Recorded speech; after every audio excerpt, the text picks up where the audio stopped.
Ian, potentially another tricky day out there, but you're sounding more optimistic than what the forecast looks like. Well, the breeze is better than the forecast, so there's a nice sailing breeze out there at the moment, 10 or 11 knots out of the northeast. Just hoping, probably more than confident, that it's going to hang in there. Yeah. And if it doesn't hang in there, I think we're in for a tough day of sitting around and light and variable winds prior to it sort of reforming and filling in from the west. Okay. So very similar to a few days ago where we potentially didn't get any racing in. Yeah, it's the different directions, but it's a similar situation, warming land and warming environment, and obviously there's a high rolling over the top of us and the breeze swinging around through that. So, I'm hoping that it's a little bit late coming to school and we might sneak away.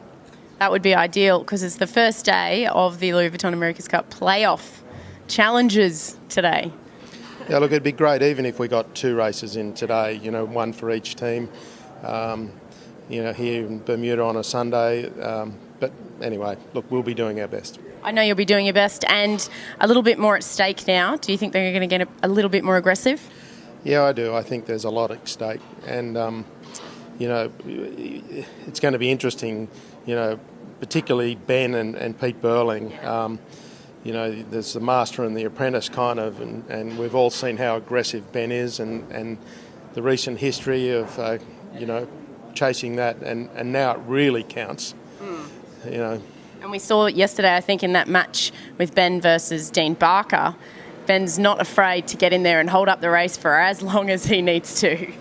No, Ben's a seasoned player and he hasn't won everything he's won from being shy or aggressive on the water. And, he knows he needs to take as bigger advantage as he can onto the race course, and he's going about his business of doing that. Excellent. Well, it sounds like you're excited about that particular matchup. Well, that's one part of the race I get to see the start. So, it's interesting. These boats are phenomenal. And to see these guys and their crews throwing them around like they're little dinghies is, it's quite an awesome thing to see close up. Yeah, for sure. And something you mentioned in the briefing just now, we get to have a briefing with Ian every morning, is that, in fact, the boats are actually favouring the starboard entry because of an oil. Well, well, it's one less turn and, they come in fully stored up with their power in their accumulators, so they have effectively, 1 or 1.5 tacks or jibes in storage at all times, and if they use that up coming into the start, the boys have to get to work. They've got to build it back up again. So the port entry is definitely favoured. Wow, well, that's something different to normal match racing, and we'll have to keep our eyes out. Yeah, that's right. Yeah. There's always a new twist. Excellent. We'll have a lovely day out there, hopefully, Ian. Yeah, pray for the wind gods. I'll do just that. Thank you.